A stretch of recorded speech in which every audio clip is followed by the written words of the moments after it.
any housekeeping or anything else.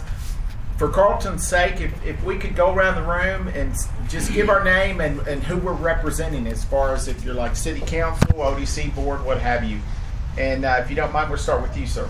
Eddie Mitchell, District 1 City Council. Ronnie Phillips, ODC board. Nancy Mangru, ODC board. Crystal Taylor, City of Odessa. Peggy Dean, ODC board. Tim Benjamin, ODC board. Brian Belt, ODC compliance. Mike Withrow, ODC board. Melanie Holman, ODC compliance. I'm Tom Mansky with Economic Development staff here at the Chamber. Monica Schoner with Economic Development here at the Chamber. Valeria Development, intern with the Chamber. I'm Renee Earls with the Odessa Chamber. Kathy Vaughn with Economic Development. George Payne, Economic Development. And so a little housekeeping for anybody new in the building. The restrooms are catty corner over there. If you need them, this is a casual thing. So if you just need to get up and go walk out or take a phone call, please feel free to do so. We haven't, you're supposed to take an economic development sales tax workshop every couple of years. We haven't in a little while, and we've got a lot of new faces. So rather than send people scattered to all the workshops around the state, we brought in Carlton Schwab. I'm fortunate I get to work with Carlton quite a bit through TEDC. Carlton's been president and CEO of TEDC since 1999. Another century. Another century, there you go. I was in 5th grade in 99, and y'all believe me. I was in junior high. There you go. And so, give you a little bit of his background, though, so you know, because he is considered an expert on economic development. In 2012, he was named by Governor Perry to the Select Committee on Economic Development, a committee created by the 83rd Texas Legislature to review economic development policy for the state of Texas. In 2015 and 16, he was chair of the advisory committee of the Texas Legislative Conference. In 2017, Mr. Schwab was named honorary life member of the International Economic Development Council. He's also a life member, which he was named in 22, of the Council for Development Finance Agencies. Prior to his tenure at TDC, he served as Director of Development at the, for all you texters here, don't get upset, he served as Director of Development for the LBJ School of Public Affairs at the University of Texas at Austin. And I'll just remind you that's about 27 miles north of Texas State University, just to keep that on the table. From 89 to 96, he was director of Deloitte Consulting, where he specialized in corporate site location analysis and economic development strategic planning. In other words, he was a site selector. You hear me use that term a lot. Don't hold that against me. We won't. We won't. Y'all make us work really hard. What else did I want to highlight here for you? He spent time working, because this is close to home, he spent time working in economic development at the local level, having served as vice president of the Lubbock Board of City Development from 86 to 89. And he raises registered Texas Longhorn cattle, okay, and is a Texas certified master naturalist, affiliated with the Balcones Canyonlands chapter in Austin, Texas. And unfortunately for TDC, he's leaving us. I wouldn't call it retirement because I heard you say consulting, but it's February, end of February. And that's because it will be how many years? 28. 28 years. So with that, I'm going to turn it over to Carlton Schwab. Wow. Thank you, Tom. Very nice. How y'all doing today? Wonderful. I thought I would start just, and I want this to be really relaxed and to feel free to stop me, ask questions, just so this is time well spent and it's not just me talking. I want Monica, could you help me pass these around? Here's some of the materials that we, thank you. That we hand out as part of these workshops that we think are important. The first one is something, what is economic development and why it's important.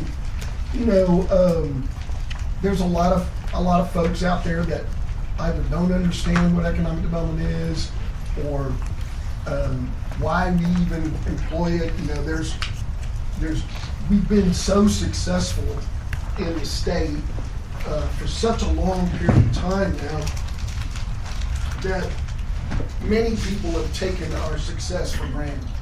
And it's like, hey, we're Texas, we don't need the economic development sales tax, we don't need anything, growth is gonna come, and you know, sort of like I call it the we're Texas, you're not kind of attitude.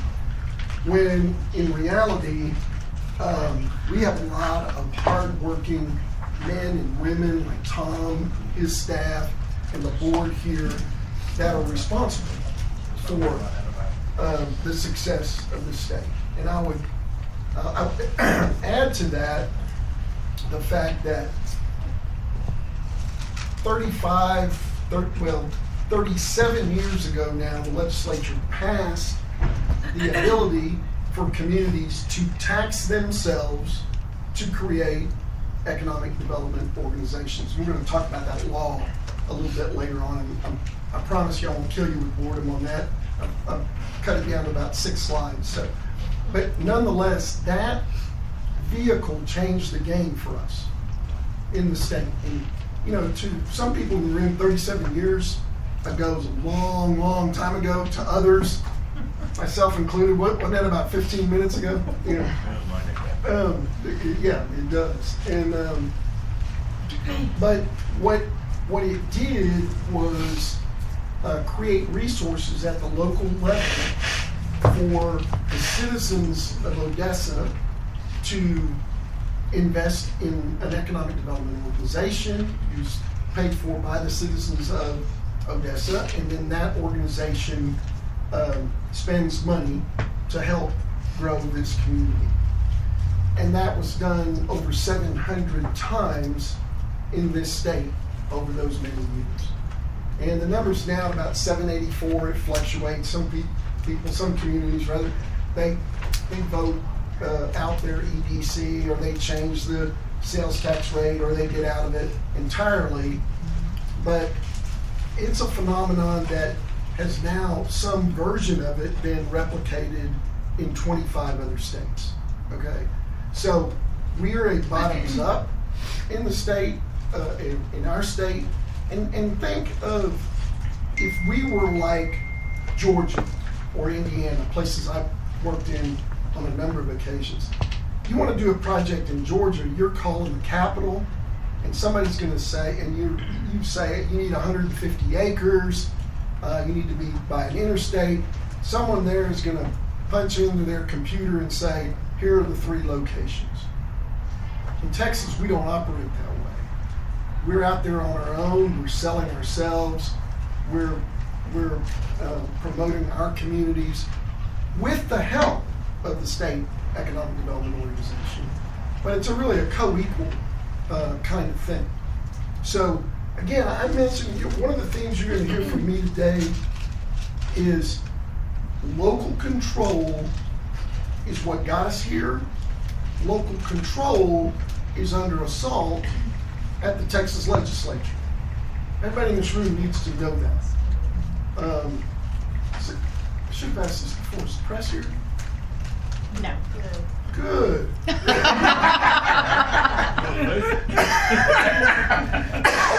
That's a good thing.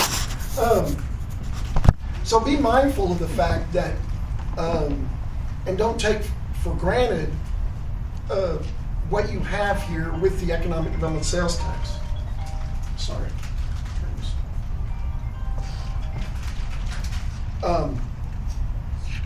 Every session of the legislature, there are attempts to really water it down, eliminate it, turn it into, essentially a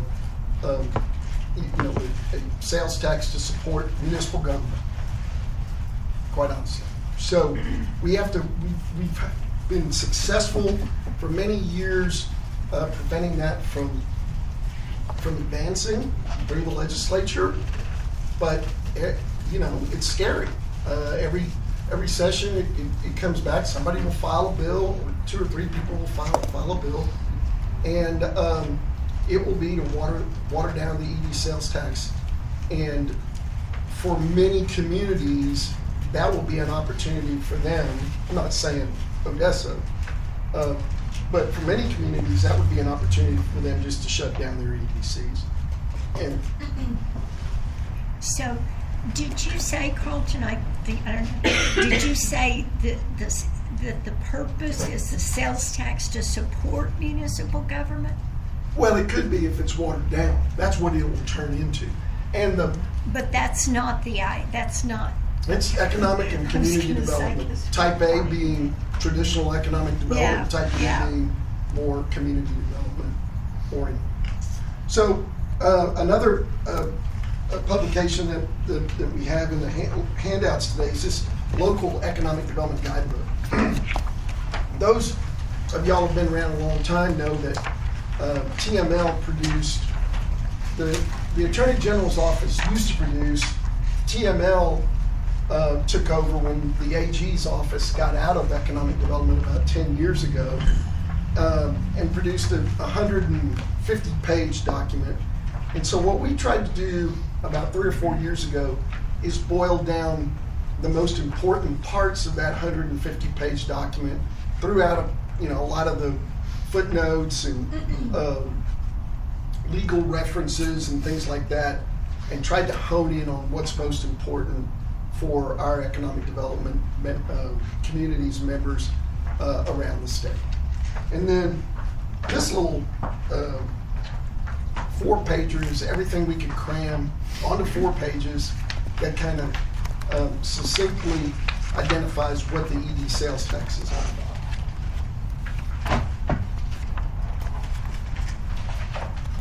So, any questions so far? Y'all better be taking notes. We do have a quiz. In order for you to get your little certificate on the way out.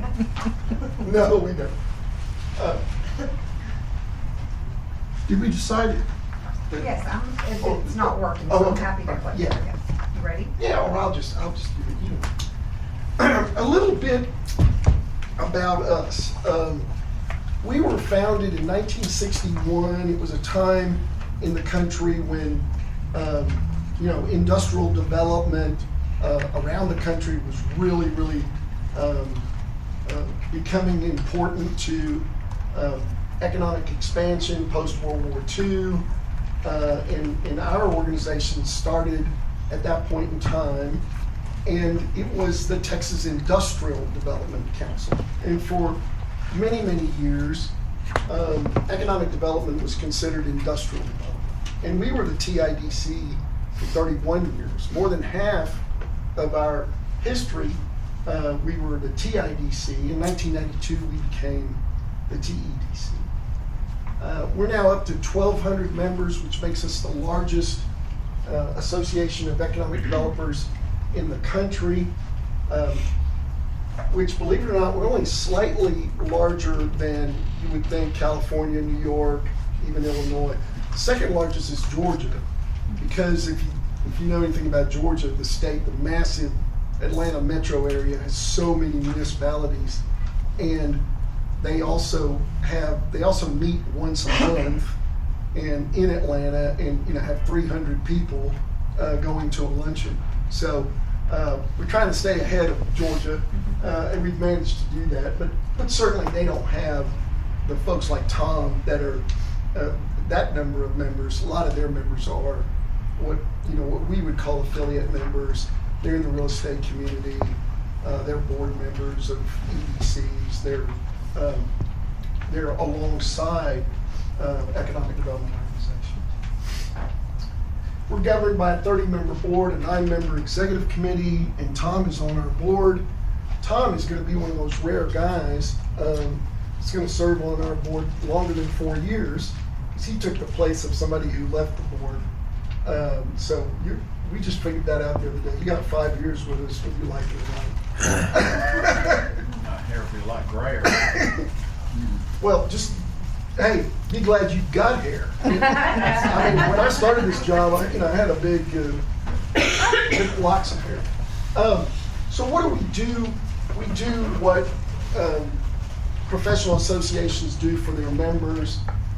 And that's continuing ed, conferences and networking. We get together 3 times a year.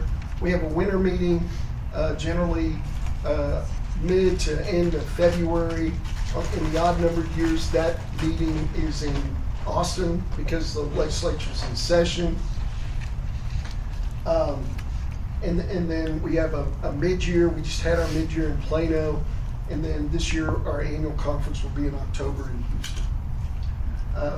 We do resources and publications, award programs, and then we spend a lot of time in those. We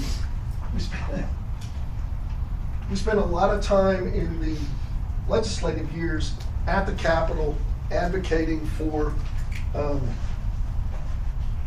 strong economic development policy, defending what we have on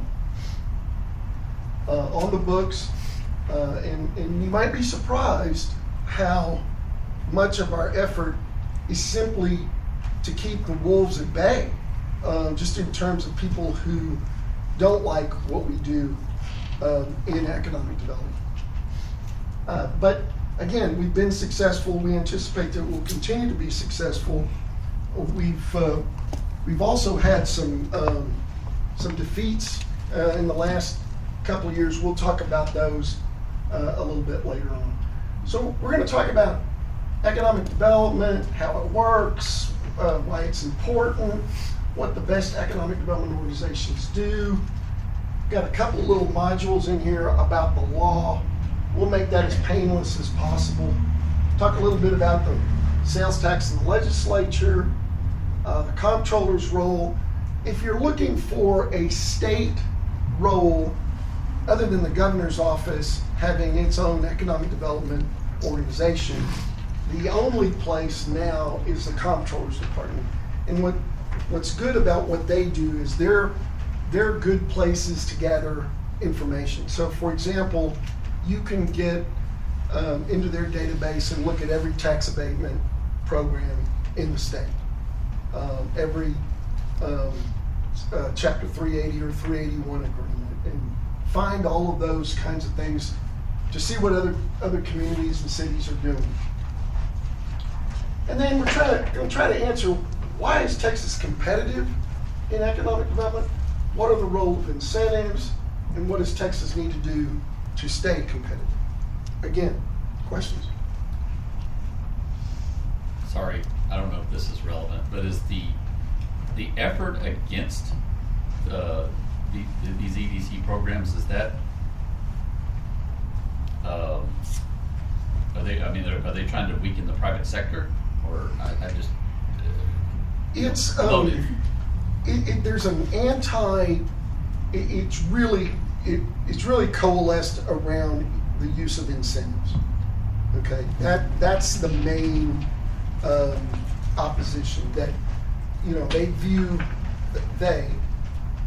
there's an organization called the Texas Public Policy Foundation, which is funded by prominent members of this region, and they view, or try to encourage the view, that if you provide incentives for a data center, that you're engaging in corporate welfare. And they use that. If you look at their chapter on economic development, in the first paragraph, the last, it's hard to read their legislative materials, but the last one was something like economic development, or as we refer to it, corporate welfare. So it's very harsh. These are big funders of political campaigns. So there are, on the House side, upwards of 40 members that are influenced heavily by this organization. The Senate is not a bit friendly to what we do. I mean, I'm just, again, glad the press isn't here. I'm just being blunt, okay? So, we have not, we really haven't engaged the Senate hasn't been engaged. I told somebody this recently, and it was pretty astounding. I went 10 years without testifying on a Senate bill. That's how little they were interested in, invested in economic development policy. Policies that we got out of the House were kept till the waning days of the session. They had the hearing on the floor. They voted them out with, voice vote, so they didn't have to be on record to explain why they voted for us socialists, right? Us corporate welfarists. Well, the misconception is that if they eliminated the EDC, that tax would go back to the taxpayer and it would not. Correct. Absolutely. I mean, that's one thing, and then another thing. We'll talk about this. Another thing we've been criticized repeatedly over is, hey, we're a growing state. What about all the infrastructure needs of communities? Well, if you go to the comptroller's site and look at the reports that the EDCs have to submit, they're submitted for 2-year periods, and they lag a lot. But the most recent one showed that there's about $700 million a year, not a small sum, that from EDCs around the state that are dedicated to infrastructure, supporting infrastructure, which you all can do, you all have done. It's economic development, right?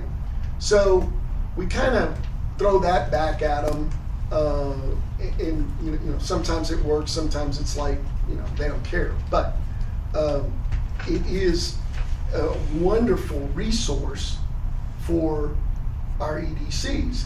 If we wouldn't have created, one of the things that I learned, I moved away having worked in local economic development, and then I was fortunate enough to work in 35 states.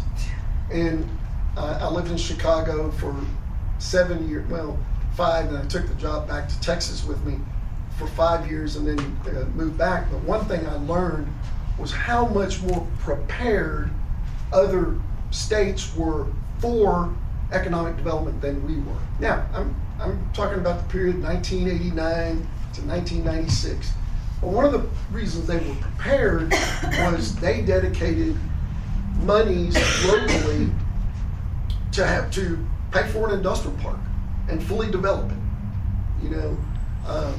I remember having gone to economic development school and trying to convince, as a young economic developer at the board in Lubbock, hey, old Farmer Jones's field out there on Loop 289 is not an industrial site, okay?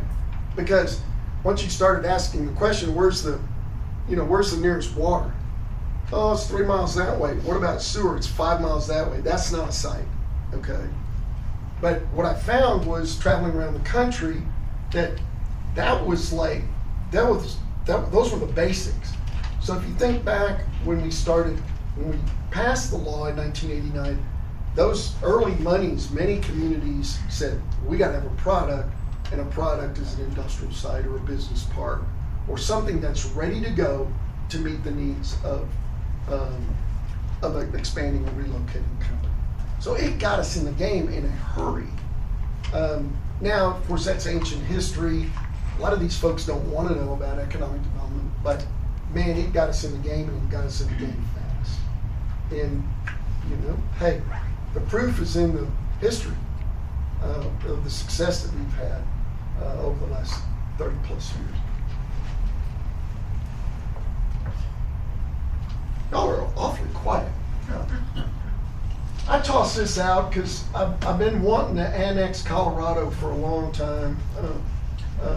Doesn't every sensible Texan spend some time in Colorado from July to September? And y'all are that much closer than I am. So. Anyway, I offer this because our perspective is often outlandish. I mean, it is. We're pretty self-impressed about our success. One might argue we have every reason to be. I'm not saying we don't. We do, but we have to understand that everybody wants to kick our butts. and the rest of the country feels about us like we feel about California. I mean, we're not loved out there, and we want to get beat. Yeah, you don't believe it, do you? No, I do not. It's true. They don't like us. They like to beat us. And yeah. So just bear that in mind. And the other thing I'm trying to do is dismiss this notion that we get every project that comes down the pike. It's not even close. It's not even close. You know, as Tom will tell you, if all the leads he gets in any 1 year, if 15% of those leads turn into an actionable kind of relationship, that's good. If 3 to 5% of those actually result in visits, that's good. Is that fair? Yeah.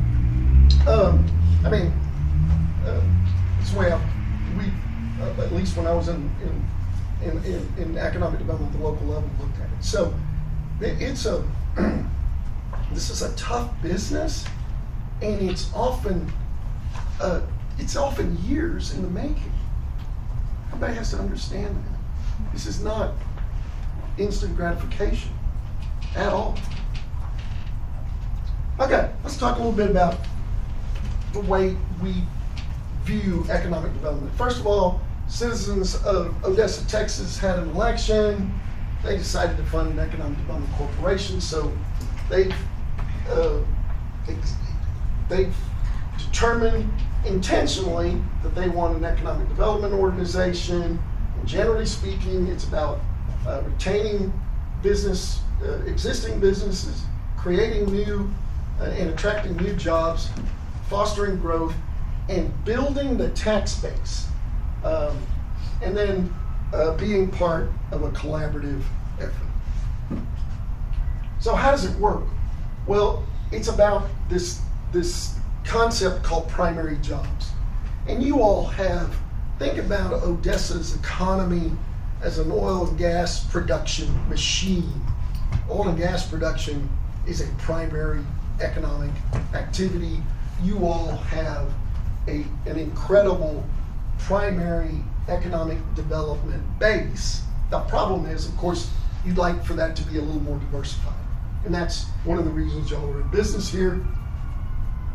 Yeah, it's important to dance with who brung you, but it's also important to be able to have other kinds of employment, other kinds of investment, because we all know that the oil and gas industry ebbs and flows. But it's all about producing more goods or services that can be consumed by the local economy. The product is then sent outside of the region. Money comes in from outside the region in the form of paychecks, and then that money is churned through the local and regional economy. That makes sense? Now you all know more about economic development than most of the members of the Texas legislature. I'll let y'all decide whether or not that's a compliment.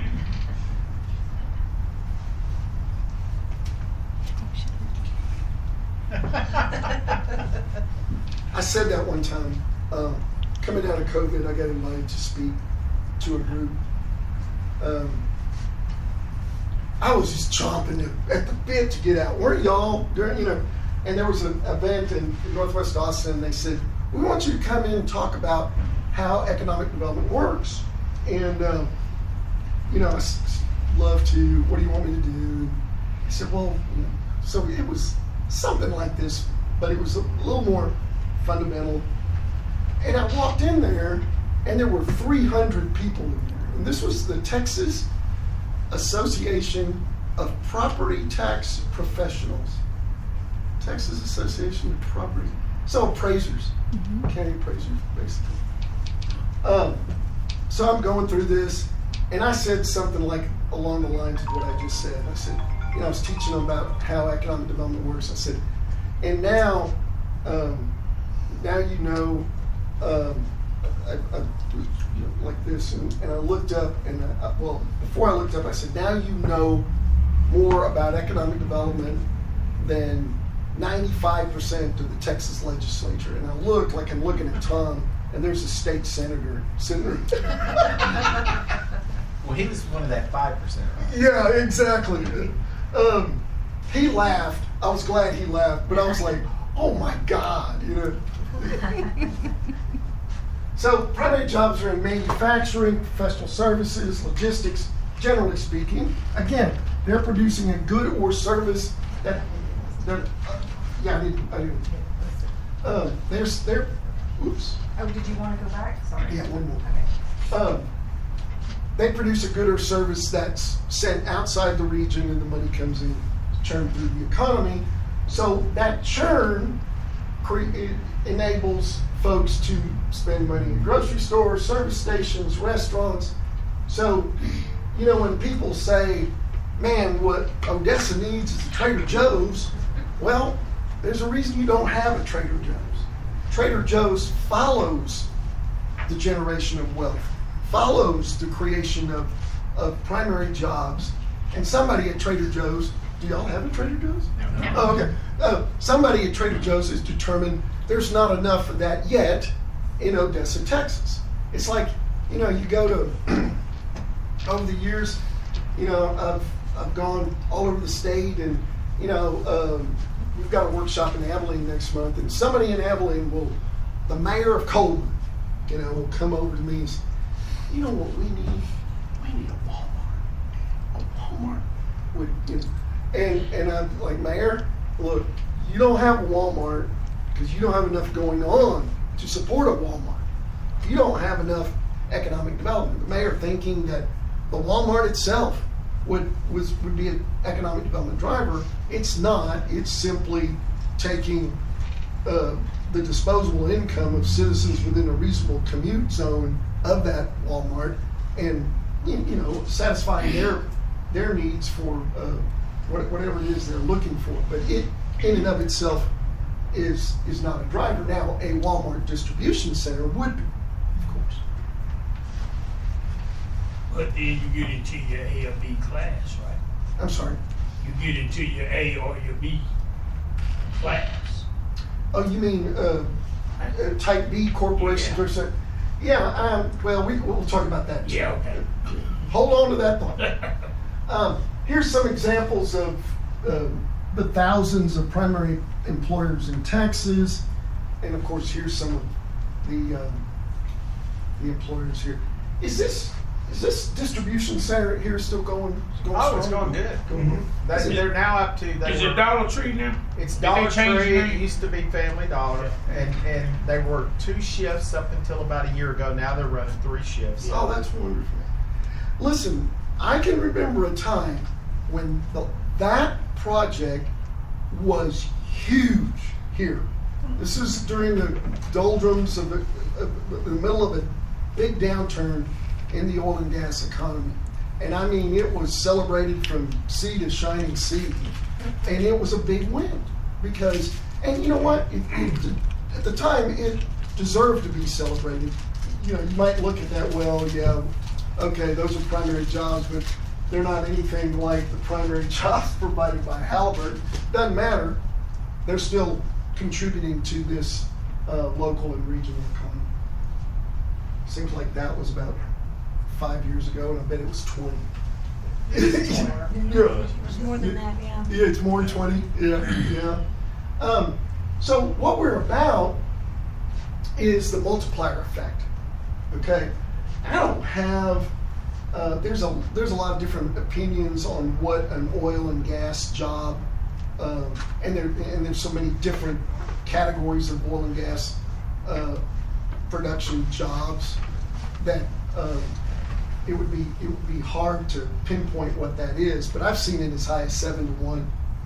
So, you know, 1,000 jobs in the oil and gas sector would produce 7,000 additional jobs, that kind of thing. It may not be that high, it may only be 4 or 5, but it's still a lot. It's a lot. It's one of the most, it's one of the strongest multiplier effect jobs that we have. So here's a list of the economic activity over here are the additional jobs. This is a pharmaceutical manufacturing facility with 500 jobs, average wage of $67,000 a year, which, by the way, is low. How many have y'all heard about the Eli Lilly facility that's going in Houston?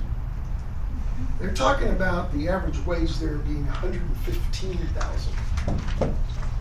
So, one wonders, how many people that will be. Of course, the initial estimates are always going to be higher than what actually ends up happening.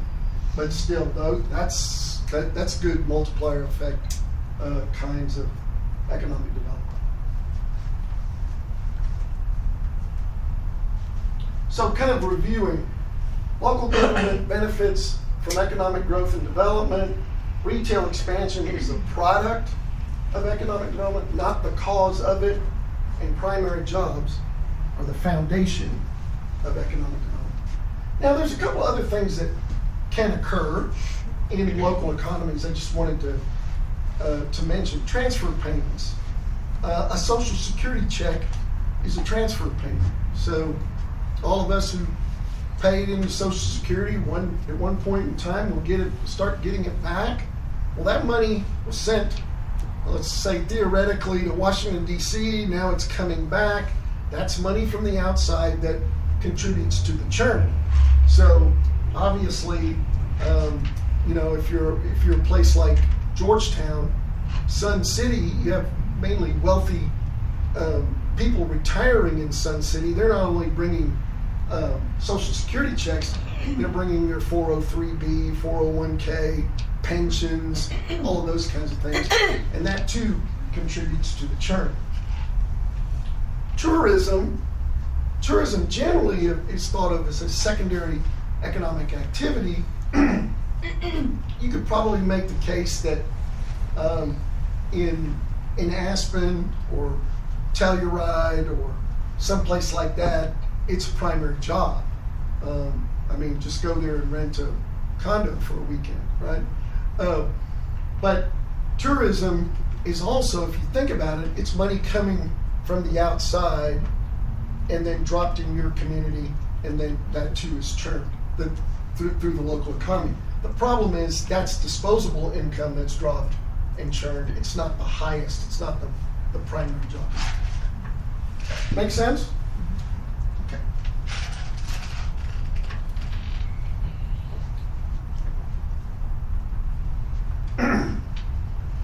Any questions before we get into this part? Y'all all right? Man. It's a quiet He's a group. good teacher. We talked about this a little bit earlier. We now have 37 years. Well, next month will be 37 years from the time the first EDCs passed their sales tax. And oh, by the way, Abilene was the first. Abilene was the first city to pass the ED sales tax. So we have all this experience, and we can talk about what economic development organizations do. They organize the economic development effort. They lead a team of players, and they generally focus on all of these, if not more, of these kinds of things as part of their core activities. So I know, Tom, y'all do certainly workforce marketing and recruitment. You do business retention, expansion. Do y'all do small business development, or is that handled by the SBDC? So, We send them a lot of traffic. Yep. And of course, periodically you're updating a strategic plan. Strategic. It's amazing. Everybody does a strategic plan now. I used to ask in the bigger sales tax workshops how many communities had done a strategic plan. There'd be like 3 meat arms raised up, And now, if you ask the question, everybody in the room, they're doing something. Even if it's on the back of a napkin, it doesn't matter. Have a plan. Nothing ever goes to plan. But if you've got a plan, that's some guideposts for you. But then be willing to reassess the plan. And with the way things change in the world now, that's like every 2 years. You know, it used to be every 5 years. It's every 2 or 3 years. But having a plan is part of the important business of selling the EDC or the ODC, as y'all refer to it, the ODC locally. Do y'all have old man coffee in Odessa? We have No. old men that drink coffee. But old man coffee is like where old men sit around and gripe about what's going on, but don't really have any solutions. No, we don't have enough farmers. You'll have to ask Tom about that. We don't have enough farmers for that. Mojo don't win. You get mad at Mojo. Gotcha. Good. Well, one of the things I like to say is that everybody in this room needs to have an answer, even if it's just 2 or 3 things, to old man coffee. What the hell are they doing down there at ODC? Well, let me tell you what they're doing. A, B, and C. Doesn't have to be anything more than that. And you shut up old man coffee, at least for, a few Friday mornings, right? But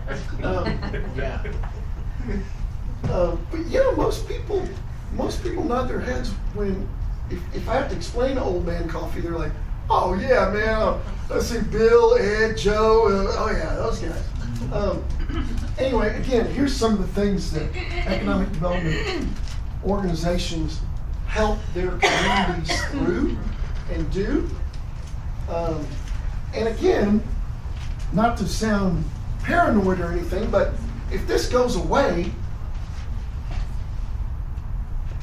who does this stuff? Who does this stuff?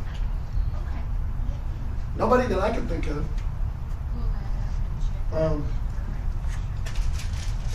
My friend Brian Kelsey came up with this a couple of years ago, and I was like, man. And I think Tom will tell you one of the greatest things about being in economic development is every day is different. Every day's challenges are different. Sometimes they're, it's oh no, not that again. But most of the time, it's very interesting. And one of the things that I go back to all the time, I work in a business where I'm working or trying to help people who are working to make other people's lives better. When y'all get a project, it affects people's lives in a positive way. Other than maybe family and faith, the most important thing a person can have is a job. I once came up with there was a minister sitting where Monica's sitting, and I was just riffing and feeling my oats, and I said, praise jobs from whom all blessings flow. And I said, was that blasphemous? And he went,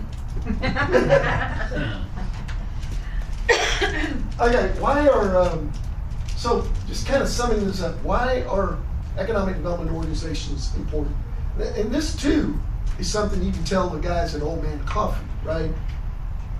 One, especially in Odessa, especially in the Permian, y'all are always looking to expand your economy a little bit. I mean, it can't hurt. There's always going to be oil and gas. There's always going to be economic success related to it, but everybody in this room knows the downturns and the pain that often inflicts upon the local economy. You're controlling your own destiny. You've decided that we're going to compete, man. It also, I will say, it also enables you to say, no, we're not going to compete for this. We're not. They want too much. We're not willing to give that. I want folks to understand that's okay. I'm not advocating that, but I will say that if there's a company out there that's asking for the moon, look at their financials. Tom's seen way too many of those. I mean, we used to see them in Lubbock all the time. The company is making a decision on the community and why they know that Odessa is one of the places they can make money. When they've decided that, then, and you know they're legit, then you can fashion the kind of incentive agreements that help the project across the finish line and ensure that company comes to Odessa, Texas. And then by having the ED sales tax, you've told the world we're competing. We're competing for investment, and that jobs are important to Odessa, Texas. A couple of other things about economic development organization is that y'all are connectors, and that's just a sample of the organizations y'all are connected to. And then a couple of other things I'd like to mention. Economic development has shifted a little bit away from being solely a business attraction. There's a lot more support now, and serious support about business retention and expansion, supporting entrepreneurship, and then public-private partnerships, working with workforce development organizations, and those kinds of things. Bringing in new companies is still very important, but it's not as widespread as it used to be, and in fact, using existing businesses as a way of trying to attract new businesses is also a trend. Again, strategic plan, understanding the local economy, not only strengths, weaknesses, opportunities, threats, but also, understanding as an organization what economic development is, but just as importantly, what it is not. Okay. I'm gonna drink some tea. Y'all got any questions? Maybe they need some coffee. Yeah, they probably do. I've seen somebody nodding off back there. Like, is this guy ever going to quit talking? I'm glad that you talked about the process that it is to get businesses to come. There's so many things, and I've only been here a year in this department, but just to see all of the different, people you have to talk to, the landowners, all of it, it's a process, and yet it feels like there's very little wins, but the work is happening. It's happening consistently. So, I wish that was more known, I think. Just because of the stuff I see come across my desk and stuff I read daily, and I asked Ray about it at dinner last night. We didn't get into specifics. We talked a lot about data centers. We talked about, other stuff that was going on in the state. But it's been a long time since I've seen the state's economy and he picked the right word, sluggish. I think our economy is sluggish. Well, you might say, well, what about Toyota in San Antonio, that big expansion? Yeah, but those of us in the business knew that was coming for 2.5 years. It was like, what are they waiting on? What are they going to announce? We knew that was going to happen. Dallas now with the stock exchange, and they get a lot of white collar jobs have been pouring in there, but manufacturing is pretty much non-existent. I get to see all the reports of the manufacturing expansions and things like that in the state. Been dead in the water for months. I keep looking for those. I keep looking for Waco to land something. Temple, Seguin. Seguin had a little bit of an expansion with Caterpillar recently, but these things are slow going right now. And then I look at my hometown. I can't remember a time when there were as many layoffs in Austin as there have been. Again, technology taking people's jobs is what's going on. To think that things are going to be like they've been for the last much of the last 20 years is a mistake. We can't take that, continue to take it for granted. We got to work really hard now because we don't really know. I don't think anybody knows the impact of AI. I mean, there's some really scary scenarios. 30% of the country being unemployed eventually. That's not good. That's not good at all. And I just throw that out, telling you what I read. Other people say everybody's going to adapt. The good AI is going to win over the bad. There'll be a consolidation in the industry. But I can't help but think it's a bubble. And I'm worried about the stock market because there's a lot of speculation going into it, and that will affect everybody when that does occur. We've seen it in many other. Again, remember the .com era, so I expect that there will be something like that related to AI. Well, what kind of job would you find for somebody that was in technology that all of a sudden lost their job and has no manual labor skills? Or, I mean, what do you do with something like that? Yeah, exactly. And that's kind of jobs that are. I've got a neighbor that worked in software. Yeah. His job's being gobbled up by AI, Yeah. and he's a really smart guy, but he hadn't got a job yet. Yeah. And again, in a place like Austin, you're going to see a lot of that. We have some conflicting data on 2025. The state says that we created 147,000 jobs, and that's quite possible, new jobs, but it did not take into account the layoffs. The Federal Reserve Bank of Dallas says Texas created 0 jobs in 2025, a net 0. I'm sure the answer lies somewhere in between, but I can't remember when that happened. Maybe 2008, 2009, during the Natural gas bust. that kind of slowdown. So we're sluggish. And hey, we don't need to panic. That's the way business works in cycles. But I do believe we're in kind of a down cycle. I have a question. Yeah. I think an economic development organization is really important in a community like Odessa because we will never compete with San Antonio or Dallas or Austin. Have you seen any communities have a lot of success in educating and getting the community at large to buy in on the importance of their economic development organization, and what did they do?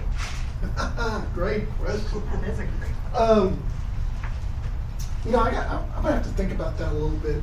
I think there was a time when it was kind of a natural that everybody supported it. I'm kind of thinking about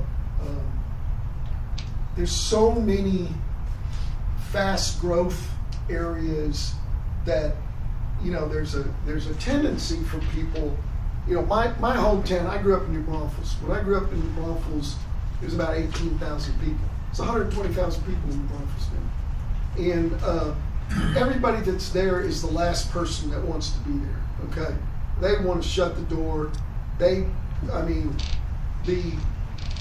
fighting among local politicians there is unbelievable, and a lot of it has to do with economic growth. One of the things I like about going to West Texas and going to East Texas in particular, there are people that still want jobs. If you go to a lot of the metroplex suburbs, a lot of those people, again, same attitude. I got my acre of paradise. I don't want any more traffic. And sadly, a lot of them, which you have going on in Frisco, I don't want anybody that doesn't look like me. And that's going on out there. So just in terms of, sort of rallying for economic development, I haven't seen it in a while. I really haven't. I mean, just because we're spoiled. We haven't, things haven't gotten that bad. I see a lot more fighting than I do collaboration. Amarillo was a place that always was really, really pro economic development until about 3 years ago, and they got into crazy political arguments, and they've never been the same. They have never been the same, and it's tough to do economic development in Amarillo, and there's a lot of people in Amarillo that know that. The business community knows that. The business leaders, for the most part, know that, but the Facebook warriors don't. They don't care, and they don't think about it. They have no greater. They need to be sitting in here talking about how economic development works. So another place. Not any compelling piece of evidence that you've seen somebody market to the Facebook warriors that was able to increase buy-in. I don't know that they're buy-inable. It doesn't matter. There's not anything that's going to matter. I don't know that they're. We talked about And you that can't be yesterday louder in a than marketing meeting. How do you get across to we call them cave people, citizens Yeah. against virtually everything. Well, it's not them that you're trying to persuade, it's the people they're persuading. Who read their stuff. Yeah. Right. True. Yeah, there are communities. Well, I'll give you an example. Did you? Well, I was going to ask, and I never really know how relevant my questions are, but is there like something of a comp model that you would see, like this is a paradigm of a community that, like, I guess could be a case study? Like, I know when they were developing downtown Odessa, and we're still doing that, I mean, we were looking at case studies. Mm-hmm. And I mean, if you have any off the top of your head that you've seen that really flourished and kind of went from stagnant to growth as a result of this collaboration? Yeah, let me think about that. I have one community I can think of that finally bought into economic development is the East Texas community of Marshall. I remember going to Marshall about 20 years ago. Nobody cared. They thought, we're Marshall, we're okay, we're not ever going to be anything more. That place has some energy now. It did have energy for a long time. Another place I think that would really like jobs, but unfortunately they don't have a particularly strong economic development effort right now, is Wichita Falls. They're still pro jobs.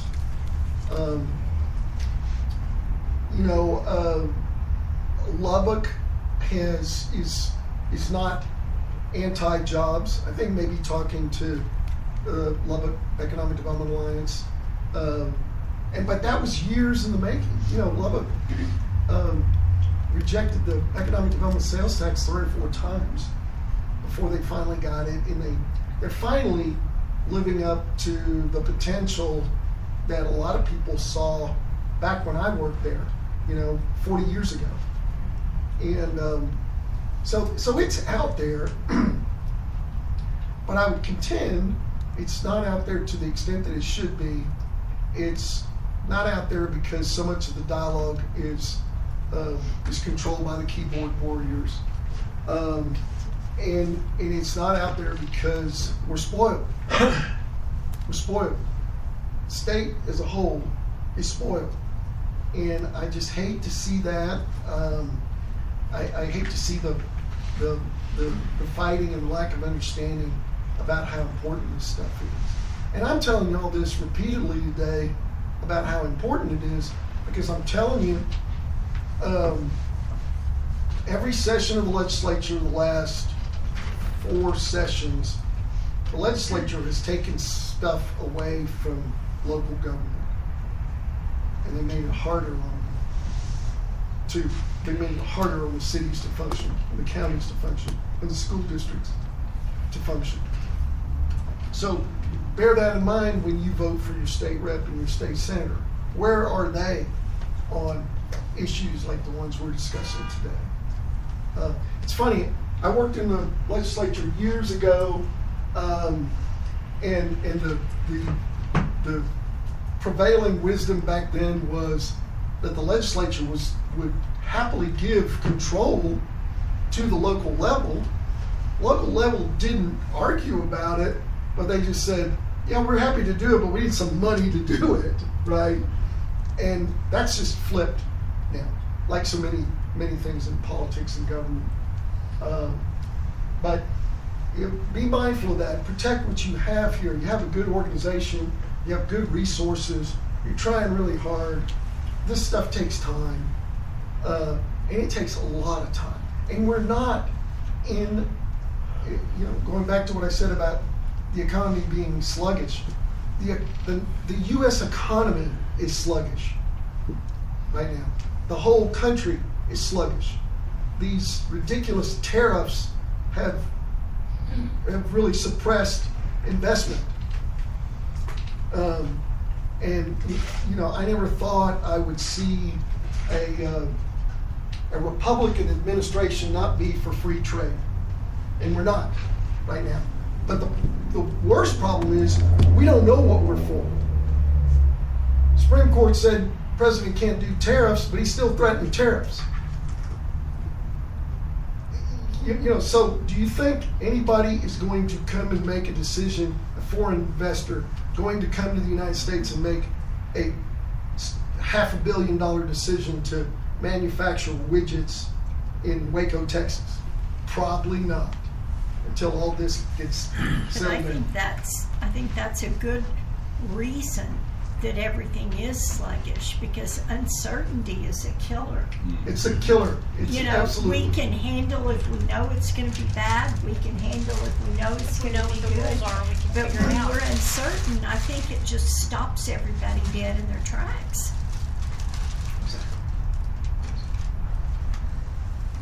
So the best, again, I had this great job where I get to go around the state and see what everybody's doing. The best organizations do these things. I think I buried the lead here, slide before, when I talked about elected officials are on board. Everybody knows what you can do in Odessa, Texas, what economic development is and what it is not. It is not providing funding for the JC's pancake breakfast. As much as JC's would appreciate that, man, I'm giving you a really absurd example, but you know what I'm saying. I've said that before in some small towns and gotten at it.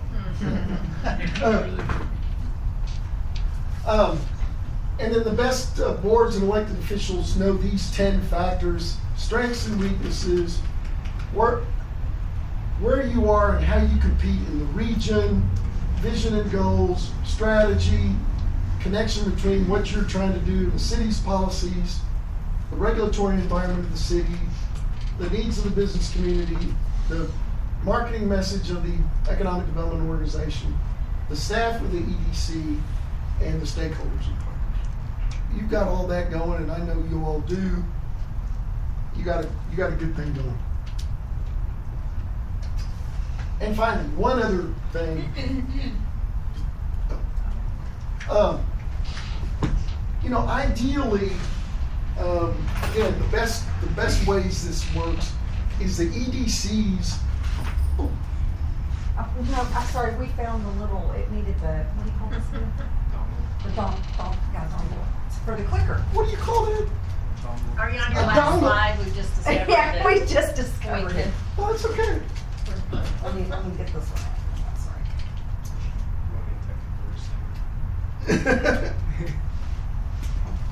The stick. Try that. The stick. Oh, There we hello. go. Way to go, George. Again, the best EDCs are entrusted, their boards are entrusted by the councils to be the voice of the business community. The board, as representatives of the business community, they facilitate the cooperation with the council, and they keep the staff out of politics, and they try to be as apolitical as possible. And the boards are all about policy and guidance, and to remain apart from the day-to-day. And again, I see that here, I see that in many places. This is, to me, this is the best recipe. And it's tricky because cities want, they want to have their eye on the EDCs, but they're a little different. A lot of our old timers in economic development, they were like, by God, I'm gonna tee up this economic development project and I'm gonna take it over there and I'll get council to support that, and then I'll go back to them 6 months from now when I've got the next project.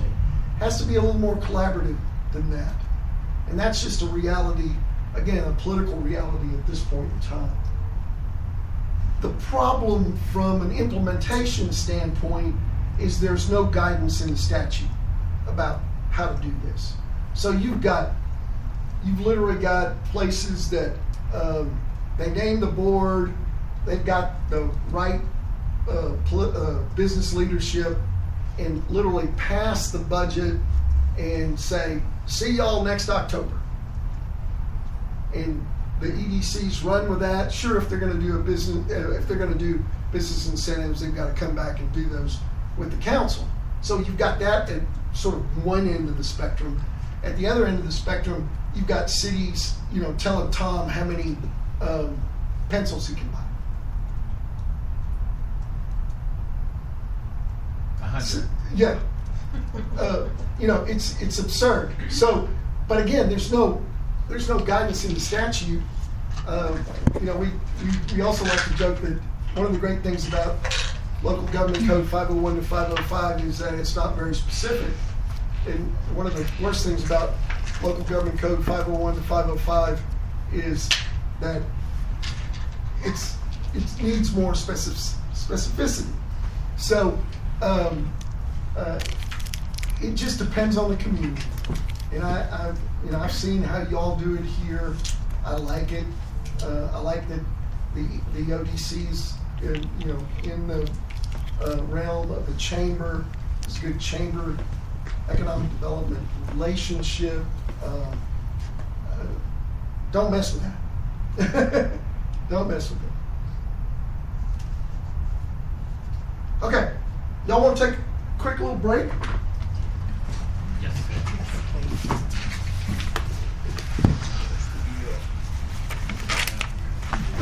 Don't forget your question. Carlton, are you finished off of this? Oh, no. Oh, yes, ma'am. Okay. How are you? All right. Good, good. Ava.